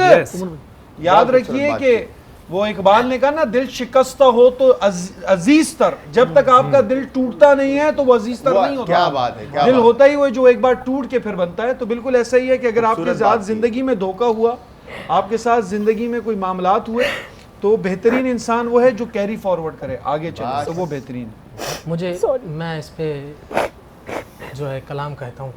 एक बार फिर खुशामदीद, आप लोग देख रहे हैं बरान रहमत, और हमारा जो डिस्कशन है वो चल ही रहा था साद भाई से बड़े इम्पोर्टेंट टॉपिक पर। और हमारे साथ हमारे उलमा कराम में दो हस्तियों ने भी हमें ज्वाइन किया है, अल्लामा सैयद अरबाब अली शाह और मुफ्ती नूर रहमानी। अस्सलाम वालेकुम। वालेकुम अस्सलाम भाई, कैसे हैं? खैरियत से? अल्हम्दुलिल्लाह, आप ठीक हैं? खैरियत से? अल्लाह का शुक्र। आप अल्लामा भाई? अल्हम्दुलिल्लाह, अल्लाह का शुक्र। आप ठीक हैं? खैरियत? ठीक ठाक हैं जी साद भाई? जी बिल्कुल, बात हमारी चल रही थी हमारी बहन अर्सला के क्वेश्चन से कि बिट्रे हो जाना, धोखा, दोस्ती, इस हवाले से बात चल रही साद भाई, मैं सिर्फ इसमें एक चीज़ एडिशन करूँगा अगर आपकी इजाज़त हो। तो ये जो हम बात करते हैं, हम ऑब्वियसली आपस में यूनाइटेड नहीं है। हम किसी भी एक चीज़ को सक्सेसफुल बनाने के लिए हमारी एक एज अ टीम वर्क बहुत ज़रूरी होता है। इसी तरह कौम को भी एक सक्सेस उसी वक्त मिलती है जब आपस में यूनाइटेड हो। बिल्कुल ऐसा। इख्तलाफात हैं, डिफरेंसेस हैं, हमारे आपस में क्यों हैं? हम बॉर्डर के उस पार देखें तो मेक सेंस, लेकिन हम तो एक मुस्लिम कंट्री में रहते हैं ना। मतलब लोग दूसरे मुल्कों जब ये देखते हैं कि हमारे आपस में इख्तलाफात हैं तो वो इस हवाले से मजाक उड़ाते हैं। वो कहते हैं कि मुस्लिम कंट्री है, लेकिन तो इस पे ज़रा देखिए उमर भाई, the basic aim of Quran was to unite the people, not to divide the people. Yes, इस्लाम आया था इंसानों के दरमियान इत्तेहाद को कायम करने, यूनाइट करने। लेकिन आज हम माज़रत के साथ हमारे दरमियान इख्तिलाफात पैदा, लिसानी बुनियादों पर हो, मसलकी बुनियादों पर हो, या नेशनलिज्म की बुनियाद, किसी भी बुनियाद पर, इवन एक इंडस्ट्री के अंदर भी हम कहीं ना कहीं आपको दिखता है कि बटे हुए नज़र आते हैं। तो हम बहुत ज़्यादा इख्तिलाफात का शिकार है। अब इसी हवाले से अमूमन एक बहस सामने आती है जब रसूलुल्लाह सल्लल्लाहु अलैहि वसल्लम ने फरमाया कि इख्तिलाफ मेरी उम्मत में रहमत है, तो ये इख्तिलाफ तो लड़ाई का सबब क्यों बन रही है? ये इख्तिलाफ हसद का सबब क्यों बन रही है? ये इख्तिलाफ नफरतों का सबब, इवन के कत्लो गारत हो रहे हैं इख्तिलाफात की बुनियाद पर। तो याद रखिएगा, हमारा ये इख्तिलाफ नहीं है। There is a difference between इख्तिलाफ एंड इफ्तराक। दो चीज़ें होती हैं, एक इख्तिलाफ है, एक इफ्तराक है। अब इख्तिलाफ और इफ्तराक में क्या मतलब है? हमारे यहाँ जब हम डिबेट करने बैठते हैं, बहस करने बैठते हैं, हम इख्तिलाफ नहीं करते, हम इफ्तराक करते हैं। अब इसका मकसद क्या है? आप और मैं बात कर रहे हैं, मैं इस स्टेज में बैठा हूं कि उमर भाई भी बात ठीक कर सकते हैं, मैं भी ठीक कर सकता हूं। एट द एंड जिसकी बात ठीक होगी उसको हम एक्सेप्ट कर लेंगे। इसको कहते हैं इख्तिलाफ, कि आपकी बात भी ठीक हो सकती है, मेरी भी हो सकती है, और जो अच्छी बात होगी उसकी से। इफ्तराक पता है क्या होता है? इफ्तराक ये कि मैं ये तय करके बैठा हूं कि मैं ठीक बोल रहा हूं और आप ये तय करके बैठे हैं कि आप ठीक बोल रहे हैं। एट द एंड इसका कोई रिजल्ट नहीं है। एट द एंड ये रिजल्ट लड़ाई ही है, क्योंकि आपके नजदीक आप ठीक बोल रहे हैं, मेरे नजदीक मैं ठीक बोल रहा हूं।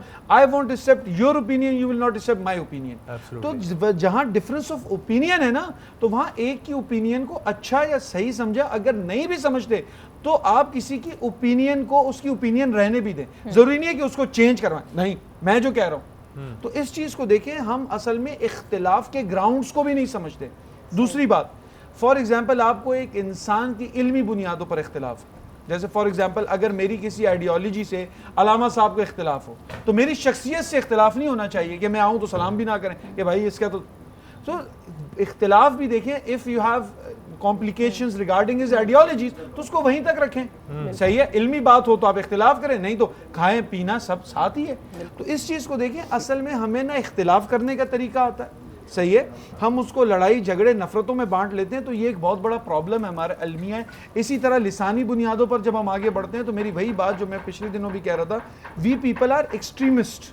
हम बहुत ज़्यादा मुतशद्दिद लोग हैं, चाहे हर चीज़ में। और याद रखिए, तशद्दुद चाहे जिस चीज़ के भी अंदर हो, एक्सट्रीमिज्म हो, तो वो साइकोलॉजी कहती है, इवन कोई आपसे बहुत ज़्यादा मोहब्बत भी करने लग जाए ना, आप उससे भी तंग हो जाते हैं, बेजार हो जाते हैं। तो इंसान किसी भी चीज़ में, इवन मटेरियलिस्टिक दुनिया में आगे बढ़ जाए, किसी चीज़ जब बहुत ज़्यादा मुतशद्दिद हो जाता है, एक्सट्रीमिस्ट हो जाता है, तो कहीं ना कहीं इंसान उससे तंग, उसके अंदर फिर इख्तिलाफी मसाइल भी आते हैं, उसके अंदर नफरतें भी बढ़ती हैं। तो म्याना रवी अपनी ज़िंदगी, अपनी लाइफ के अंदर बहुत ज़्यादा ज़रूरी है। एंड स्पेशली रमज़ान हमें म्याना रवी सिखाता है, रमज़ान हमें सब्र सिखाता है, रमज़ान हमें टॉलरेट करना सिखाता है। तो ये सब चीज़ें हमें रमज़ान से इसको अखज़ करके, और जब हम ईद पे आएँ, तो नूर भाई ने भी उस दिन बड़ी खूबसूरत मैसेज दिया था, मैं भी, जब इस बार ईद हो ना, तो सबसे पहले ख़ानदानी इख्तिलाफात को दूर करें। अगर आपके रिश्तेदार आपसे रूठे हैं, be the first, call them, उनके पास जाएं, सही है। और एक और मैं बात कहूँगा, हमारी ताक रात आई है ना, आपने व्हाट्सएप के मैसेज पर सुना होगा, जाने अनजाने में मुझसे गलती हो गई हो तो मुझे माफ़ करिए। ये जो व्हाट्सएपों पर माफ़ी है ना, इससे जान छुड़ाएं। इंसान से अगर आपसे गलती हो चुकी है तो उससे माफ़ी मांगे, उस और तब तक माफ़ी मांगे जब तक वो आपको माफ़ ना कर दे। और इसमें एक और बात ऐड करूँगा कि हम माफ़ी मांगने में भी ज़रूरी नहीं है कि आपने किसी की ग़ीबत कर दी तो आप उसको बताएं, उमर भाई वो मैंने आपके खिलाफ यहाँ ये वाली बात कर दी थी, तो उसके तो और बदज़न हो जाएगा। आप कहें कि कोई भी बात मुझसे हो गई हो तो उसके लिए मुझे माफ़ कर दें, चाहे अगर वो माफ़ कर देता है, हुकूकुल इबाद और बाकी अल्लाह के मामलात। तो ये रमज़ान से पहले कोशिश करें अपने करीबी रिश्तेदारों रूठे हुए हैं उनको मना लें। अल्लाह रब्बुल इज़्ज़त आपकी ईद और भी खूबसूरत कर दे। बहुत बहुत खूबसूरत बात की आपने साद भाई, बहुत बहुत शुक्रिया। नूर भाई, आप इस हवाले से क्या बोलेंगे? इख्तलाफात की बात हो रही है, और अभी जैसे इन्होंने एक बड़ी वैसी बात की कि जब आप किसी के पीठ पीछे बात करते हैं, और जाहिर सी बात है, इंसान है, कभी कोई डिस्कशन हो जाता है किसी भी इंसान के हवाले से, ये वो, और कहा यह जाता है कि आप फिर ख़ुद से तो आप कर ही लें, इस बात का ओथ ले लें कि भाई आप ऐसी चीज़ दोबारा नहीं करेंगे, लेकिन उस इंसान से भी आप माफ़ी मांग लें।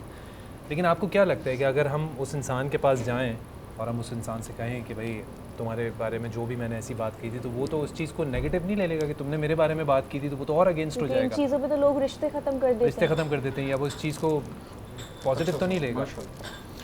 मुहम्मद व नसल्ली अला रसूलिहिल करीम, अम्मा बाद फ़अऊज़ु बिल्लाहि मिनश शैतानिर रजीम, बिस्मिल्लाहिर रहमानिर रहीम। क़ाल अल्लाहु तआला फ़िल क़ुरआनिल मजीद वल फ़ुरक़ानिल हमीद वल काज़िमीनल गैज़ वल आफ़ीना अनिन नास वल्लाहु युहिब्बुल मुहसिनीन। सदक़ल्लाहुल अज़ीम व सदक़ा रसूलुहुन नबियुल करीमुल अमीनुर रऊफ़ुर रहीम। तमाम तारीफ़ें अल्लाह सुब्हानहु व तआला के लिए और दुरूद व सलाम अल्लाह के रसूल, हम सब के आका, हम सब के मौला, ताजदार मदीना, ताजदार ख़त्म नबूवत हुज़ूर मोहम्मद रसूलुल्लाह सल्लल्लाहु अलैहि व आलिहि वसल्लम। लेकिन रमज़ान क़ुरान मजीद फ़ुरक़ान हमीद का महीना है ना, तो कुरान है क्या, पहले तो आप ये समझिए। कुरान दरअसल उसूलों का और प्रिंसिपल्स का नाम है। उसूल जो इन्नल्लाह यरफ़उ बिहाज़ल किताब, जो इस किताब को थामेगा, ये हदीस रसूल है, अल्लाह उसकी इज़्ज़तों को थाम लेगा। अब प्रिंसिपल्स क्या है कुरान मजीद फ़ुरक़ान हमीद के? अब देखिए ये आयत सूरह हुजरात आयत नंबर 10, इन्नमल मुमिनूना इख़वा फ़अस्लिहू बैना अख़वैकुम फ़त्तक़ुल्लाह लअल्लकुम तुरहमून। फिर आगे या अय्युहल्लज़ीना आमनू ला यस्ख़र। फिर आगे पढ़ें या अय्युहल्लज़ीना आमनू इज्तनिबू कसीरम मिनज़्ज़न्नि। अब आप हाफिज़ कुरान हैं। या अय्युहन्नास इसका मतलब होता है ए लोगों, तमाम लोग आ गए। या अय्युहल मुस्लिमीन ए मुसलमानों, मखसूस कर दिया। लेकिन जब कहा या अय्युहल्लज़ीना आमनू तो बात अपने वालों से हो रही है, मखसूस करके, तख़सीस करके कि अब गैर नहीं, अपने वाले हैं, ये रसूलुल्लाह वाले हैं, ये मोहम्मद वाले हैं, तो ये मेरे वाले हैं। अब तुम्हें करना क्या है? वल काज़िमिल गैज़, गुस्से को पी जाने वाले, वल आफ़ीना अनिन नास, लोगों को मुआफ़ कर देने वाले, वल्लाहु युहिब्बुल मुहसिनीन। सैयदना इमाम हसन रज़ियल्लाहु तआला अन्हु तशरीफ़ फरमा है, घर से बांदी आ रही, गर्म शोरबा लेके आ रही, खोलता हुआ है, आप बैठे हुए और मेहमान खाना, और हज़रत इमाम हसन का दस्तरखान बड़ा मशहूर है, वो खोलता हुआ दस्तरखान लेके आती है, शोरबा आप पे गिर जाता है। अब ऐसे उठा के देखते हैं, अब वो क्योंकि हज़रत अली के घर की बांधी है तो कुरान जानती है, फ़ौरन कुरान की आयत पढ़ी, वल काज़िमीनल गैज़, गुस्से को पी जाने वाले, फरमाया पी लिया। वल आफ़ीना अनिन नास, लोगों को मुआफ़ कर देने वाले, आपने फरमाया मैंने तुम्हें मुआफ़ कर दिया। वल्लाहु युहिब्बुल मुहसिनीन, अल्लाह ताला ऐसों से मोहब्बत फरमाता, जाओ मैंने तुम्हें आज़ाद कर दिया। तो कुरानी मजीद अगर आप पढ़ते हैं और आप चाहते हैं कि अल्लाह की रहमतें, बरकतें, रहमतें, अज़मतें आप पर नाजिल हो, तो खुदा का वास्ता सूरह हुजरात, कम अज़ कम सूरह हुजरात को खोल के पढ़ लें। वो तमाम उसूल, जो लोगों को मुआफ़ कर देने वाला है, वो अल्लाह का भी हबीब है और रसूलुल्लाह का भी हबीब। जानते हैं हम हबीब मतलब जिससे मोहब्बत की जाए। तो दोस्ती में एक होता है दोस्त, एक होता है जानने वाले। हर जानने वाला से मोहब्बत नहीं होती। दोस्तों में वो जिसके बगैर आप रह नहीं सकते, जिससे आपको बड़ी मोहब्बत है, उसको कहते हैं अरबी में हबीब। तो अल्लाह के रबी हबीब ने फरमाया कि जो लोगों को मुआफ़ कर देता है अल्लाह की खातिर। अब यह होता क्या है, ग़ीबत, चुगली, बहतान, ये हमारी हॉबी बन चुकी है। आज कल परसों ये मुक़द्दस रातें हैं, अगर आप इन चीज़ों को नहीं छोड़ेंगे तो फिर आप जहन्नुम के लिए तैयार हो जाएं। आप रात भर मुआफ़ी मांगते रहें अल्लाह से, और लोगों को फेसबुक पर या किसी भी एप्लीकेशन पे आप तंग करते रहें, डिसहार्ट करते रहें, अल्लाह वो माफ़ नहीं करेगा। सबसे बेहतरीन यह है आप अल्लाह से माफ़ी मांगें, और उस बंदे से जिसकी आपने ग़ीबत की है, जिसको आपने जानबूझकर तंग किया, उसके पास जाकर ये कहें यार मैंने तुम्हारी हक़ तलफ़ी की है, तो मुझे अल्लाह की खातिर माफ़ कर देना। अच्छा, जो रसूलुल्लाह की हदीस है ना, इख्तिलाफ़ उम्मती रहमती, मेरी उम्मत में इख्तिलाफ़ रहमत है। हमारे ये मतलब नहीं होता कि हम एक दूसरे की मार कुटाई करें, या फ़ुक़हा में ये होता है, बैठा भी अरबाब ही बात करेंगे, फ़ुक़हा में जब इख्तिलाफ़ होता है तो वो ये वाजिब के आ गया, वाजिब के बाद ये मुस्तहब आ गया। अब जब उलमा में किसी बात पे इख्तिलाफ़ आ गया कि ये हराम है या मकरूह तंज़ीह है या मकरूह तहरीमी है, अब हुक्म नरम हो जाता है। जब हुक्म नरम हो जाता है तो अब करने वाला गुनाहगार नहीं होता। बात समझ में आई? हमारे यहाँ अब मिसाल के तौर पे मैं मिसाल देता हूँ आपको, उलमा का इख्तिलाफ़ कैसा है। हमारे उस्ताद हैं अबू फ़हीम अनवारुल्लाह साहब, जिन्होंने हमें कुरान पढ़ाया, बड़ी प्यारी मिसाल दी एक मरतबा आपने फरमाया ये बताओ, रहमत है उलमा का इख्तिलाफ़, ऐसे सीने पे हाथ बांध के नमाज़ पढ़ना, ये भी हदीस में साबित है। ऐसे नाफ पे हाथ बांध के नमाज़ पढ़ना, ये भी हदीस में साबित है। और हाथ खोल के नमाज़ पढ़ना, ये भी साबित है, इसमें बिल्कुल हाथ खोल के तीनों तरीक़े अल्लाह के नबी सल्लल्लाहु अलैहि वसल्लम का। अब शिद्दत ये हो, जो मेरा स्कूल ऑफ थॉट है वही ठीक है, बाकी सारे काफिर के बच्चे, ये सारे मुशरिक। बात समझ आई? मेरे उस्ताद ने मिसाल क्या दी, अबू फ़हीमुल्लाह साहब ने फरमाया, बेटे बात सुनो, अच्छा हमसे पूछा ये बताओ सबसे अच्छा तरीका कौन सा है। अब क्योंकि हम हनफी थे, हमने ना हाफ पे नाफ बांधने के दलाल देना शुरू किए। मुस्काई कहने के, देखो बेटा ये बात सुनो, हाथ बांध के भी रसूल का तरीका, नाफ पे हाथ बांधना भी रसूलुल्लाह का तरीका, हाथ छोड़ के नमाज़ पढ़ना भी रसूलुल्लाह का तरीका। अल्लाह को अपने नबी से इतनी मोहब्बत है, नबी की हर सुन्नत को क़यामत तक ज़िंदा कर दिया। अगर सोच ये हो कि यार ये रसूलुल्लाह की सुन्नत को अदा कर रहा है, तो अब नफ़रत नहीं होगी, मोहब्बत होगी। हाँ मैं इस जाविये में हूँ, मैं इस जाविये में हूँ, लेकिन सामने वाला गलत नहीं है, वो किसी के अंदाज को कर रहा है। कौन? किसी के अंदाज को। जब किसी के अंदाज को कर रहा है तो वो कोई और नहीं, मेरा आका हुज़ूर मोहम्मद रसूलुल्लाह है। बिल्कुल सही। ये मोहब्बतों के साथ अब इंसानियत में आ जाएं। आप जानते हैं हाफिज़ हैं 6666 आयतें हैं, टोटल 500 आयत, कितनी 500 आयत फ़िक़्ह से मुताल्लिक़, नमाज से, रोज़े से, ज़कात से, खैरात से, हज से। बाकी 6100 आयत इंसानियत से मुताल्लिक़ है, इबादत मामलात से मुताल्लिक़ है। वक़ूलिल्लाह फ़ी हुस्ना, अल्लाह के नज़दीक बेहतरीन आदमी वो होता है जो दिल जोड़ने की बात करता है, जो लोगों को मुआफ़ कर देने की बात करता है, जो रहम दिली की बात करता है। दो दोस्तों में नफ़रत कराने वाला ना अल्लाह का प्यारा है ना रसूलुल्लाह का प्यारा। मैसेज ये है, अगर मैं नफ़रत डालने वाला हूँ तो फिर मैं रसूल से दूर हूँ, और मैं अपनी बात से जोड़ने वाला हूँ। अगर दो दोस्तों में दोस्ती कराने वाला हूँ, याद रखिएगा तमाम लोगों से, अगर मैं दो दोस्तों में दोस्ती कराने वाला हूँ तो इसका मतलब मैं अल्लाह का हबीब का प्यारा हूँ। और मैं नफ़रतें बांटने वाला हूँ, दोस्तों को दोस्तों से जुदा करने वाला हूँ, तो फिर ये काम शैतान की तरफ से होता है, रहमान की तरफ से नहीं। बहुत खूबसूरत बात की आपने, बिल्कुल, और सही फरमाया। कुछ जज़ाए खैर दे, बहुत ही इस हवाले से जो एक्सप्लेन किया है। अल्लामा साहब आपसे भी मैं ज़रा थोड़ा जानना चाहूँगा कि इस पर ज़रा रोशनी डालें आप। आउज़ुबिल्लाहि बिस्मिल्लाहिर्रहमानिर्रहीम। जी सबसे पहले तो मैं बड़ा खुश होता हूँ आप दोनों को इस अंदाज़ में सुनते हुए, और फिर इस अंदाज़ में जब आप सुन रहे होते हैं तो पूरा उसमें मदहोश हो जाते हैं जी जी कि तरफ क्या बोल रहा है। इसकी एक छोटी सी वजह मुझे भी लगती है, मुदाखलत की माफ़ी चाहती हूँ। वो शायद उमर भी और मैं भी, हम लोग इसलिए इतना इन्वॉल्व होकर सुन रहे होते हैं, हमारी जो उम्रें हैं, और उम्रों के अलावा हमने भी ज़िंदगी में बड़ा दोस्तियाँ और उतार चढ़ाव और एक्सपीरियंसेस किए हैं, तो हम बड़ा गौर के साथ सुन रहे होते हैं, क्योंकि हम कनेक्ट कर रहे होते हैं। उमर में ठीक कह रही हूँ, क्योंकि अभी जैसे नूर भाई बता रहे थे ना कि दो दोस्तों के बीच जो तीसरा अगर इनकी लड़ाई करवा दे या फिर दोस्ती करवा दे, तो वो फिर अल्लाह का हबीब है, या फिर वो इस तरीके से वो बता रहे, तो मुझे अपना वो ये बहुत सारे टाइम याद आ रहा है। चूँकि हम सब की ज़िंदगी एक जैसी है, और ये सब वाक़यात, अगर कोई भी वाक़यात मेरे साथ हुआ है वाक़या, तो वो दूसरे के साथ भी हतमन हुआ है।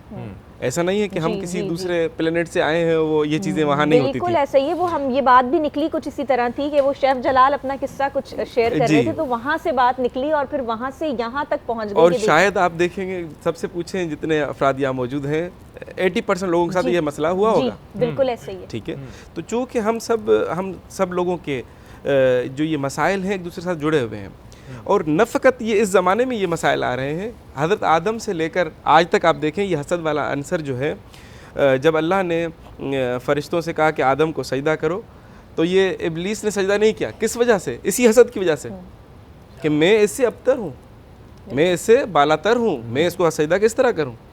फिर आप देखें थोड़ा सा अगर आगे चलते हैं तो काबिल अपने भाई हाबिल का कत्ल कर देता है इसी हसद की वजह से।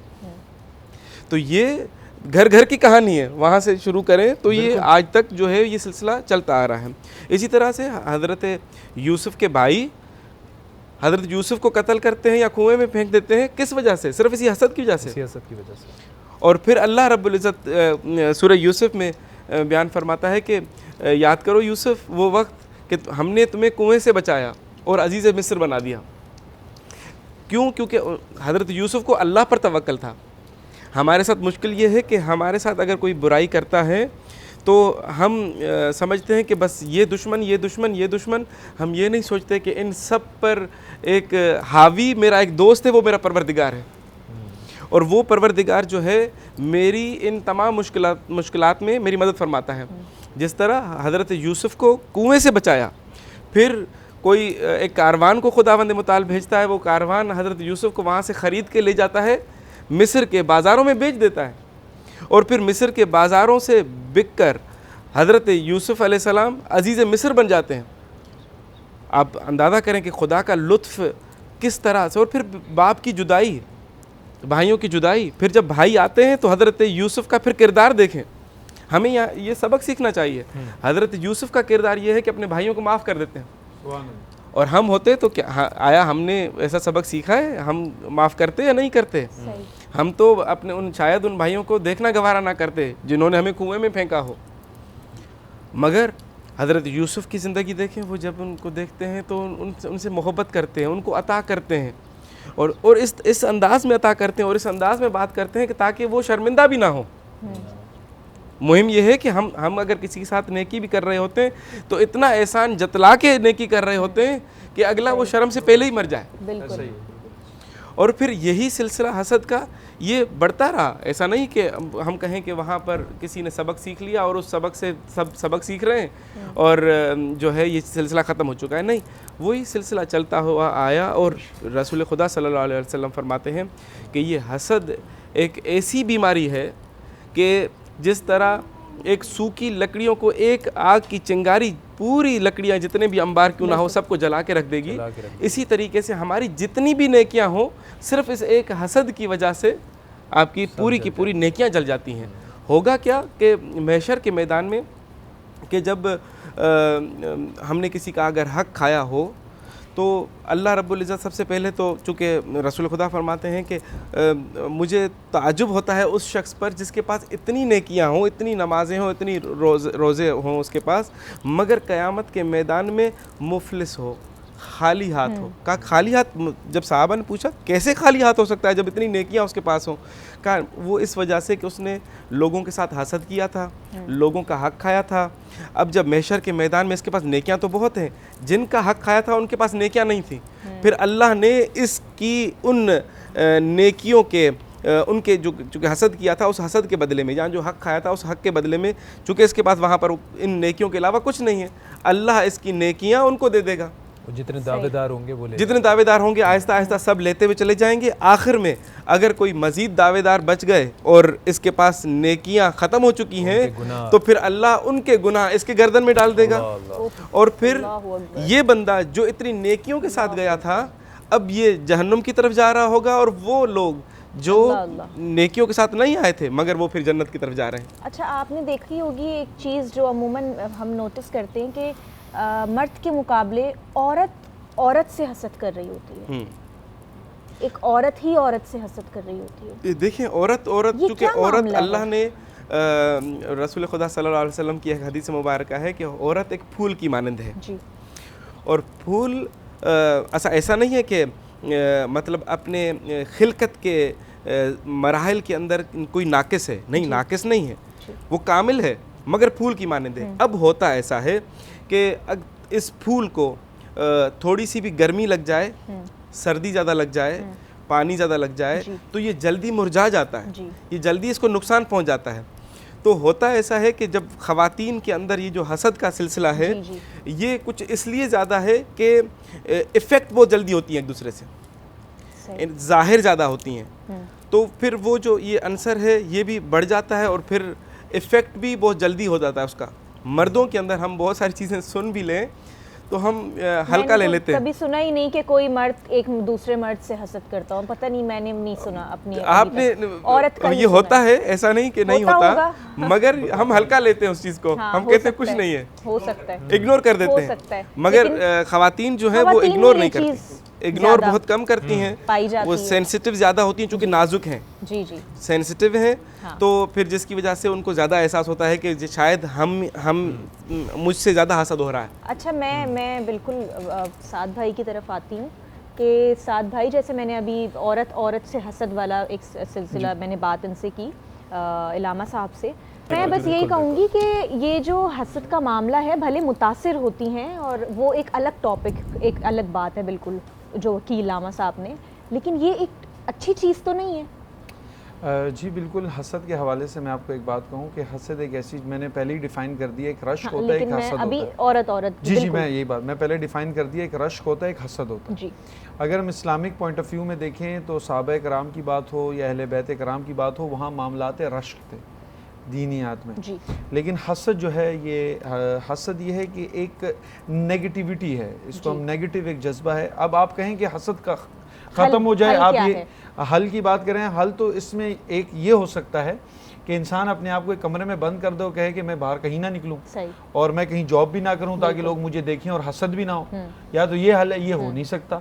तो हल इसका ये है, ख़वातीन की आपने बात की, मर्दों की बात की, मैं तो इस हवाले से इसको थोड़ा सा और ब्रॉडर पर्सपेक्टिव में, हल इसका ये है कि जो आपसे जल रहा हो, जो आपसे हसद कर रहा हो, let it be, move forward अपनी ज़िंदगियों में। देखें, मैं आपको वहीं से बात स्टार्ट करूंगा कि हम उस चीज़ों में इम्पोर्टेंस देते हैं जो कि लेस इम्पोर्टेंट लाइफ है। अपनी लाइफ में इम्पोर्टेंट, अपनी फैमिलीज जो आपसे हसद नहीं करती, इनिशियल फैमिली, तो अपनी इनिशियल फैमिली को फोकस करें। आपके वालिद हैं, भाई हैं, बहन हैं, आपस में उन रिश्तों को तरजीहात दें जो अल्लाह रब्बुल इज़्ज़त ने आपके लिए खुद पसंद किए हैं। और फिर अगर दोस्त भी ढूंढते हैं, वो भी ऐसे ढूंढें जिनमें अल्लाह रब्बुल इज़्ज़त ने, जिनको दीन की समझ हो, जो आपसे मोहब्बत करते हो, आपके लाइक पोजीशन से मोहब्बत ना करते हो। तो बिल्कुल आपको ये चीजें सामने, ये इन चीजों से बात दूर की आपने कि जो आपसे मोहब्बत करते हो और आपकी पोजीशन से ना करते हो।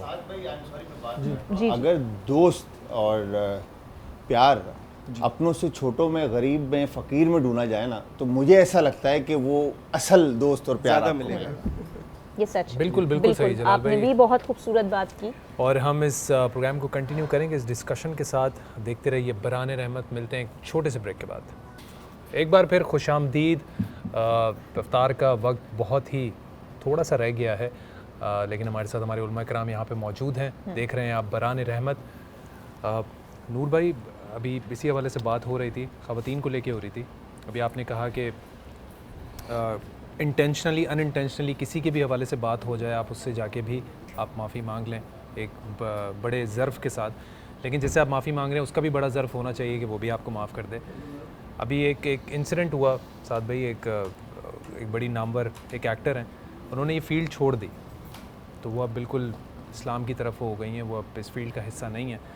लेकिन उनको एक बात याद आई, उन्होंने किसी एक्टर का जो है वो कुछ हो गया था, कोई मामलात हो गए थे, तो उन्होंने उसको मैसेज किया पर्सनली कि ये हो गया था and I am really sorry, मैं माफ़ी मांगती हूँ, दिल से माफ़ी मांगती हूँ, और मेरी वजह से तुम्हारा दिल दुखा हो या आंटी का दिल दुखा हो तो मैं दिल से माफ़ी मांगती हूँ। और उसने एक मैसेज कर दिया, and I still love you करके, इस तरह करके जी कर।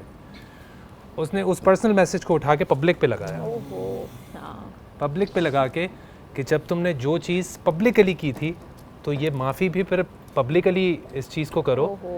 और क्योंकि वो फील्ड से बिल्कुल वो अपना ना चेहरा भी अब नहीं दिखाती और वो बिल्कुल हट चुकी हैं, तो मुझे ये एक्ट बड़ा ही कोई ऐसा लगा। तो लोग ना इन चीज़ों को देखकर सोशल मीडिया पे, अब जाहिर सी बात है लोग बहुत ज़्यादा एक्टिव हैं, इन चीज़ों को देखकर लोग और ज़्यादा पीछे हटते हैं। उमर भाई, एक और सवाल भी ऐड करूँगा नूर भाई, इसमें भी हमारे यहाँ जो लोग अब अच्छाई की तरफ आ गए, एक दूसरा मसला भी है कि उनकी प्रीवियस चीज़ों को बार बार सोशल मीडिया पर लाकर दिखाया जाता है, और उनके पुराने एक्स पर कि देखो ये ऐसे थे, देखो, तो उस पर भी इसी से रिलेटेड है, ताकि वो बात बिल्कुल नूर भाई इस पर बात करके फिर हम दुआ करवाते हैं। आप जहन में रखिएगा, कुछ चीज़ें जब तक आप इस्लाम को नहीं समझेंगे, इस्लाम का मिजाज नहीं समझेंगे, आप कामिल नहीं हो सकते।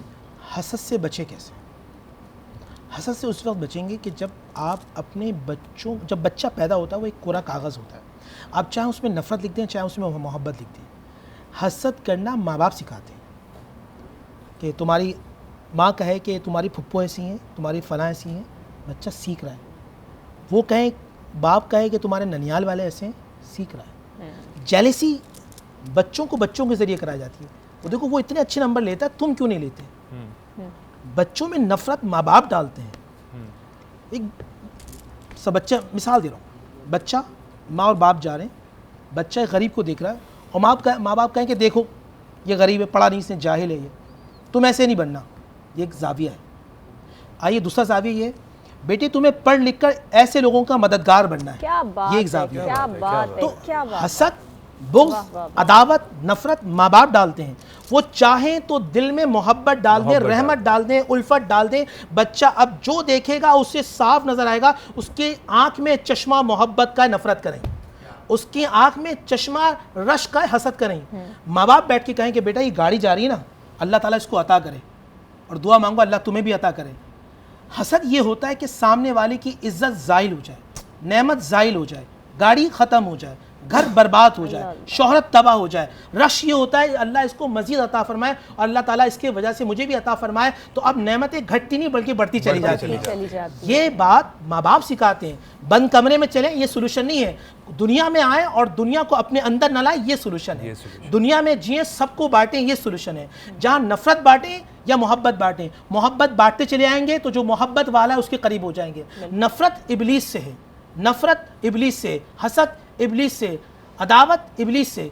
अब आपके ऊपर है, आप इस मुल्क में आप कुछ लोग ऐसे होते हैं दुनिया से चले जाते हैं।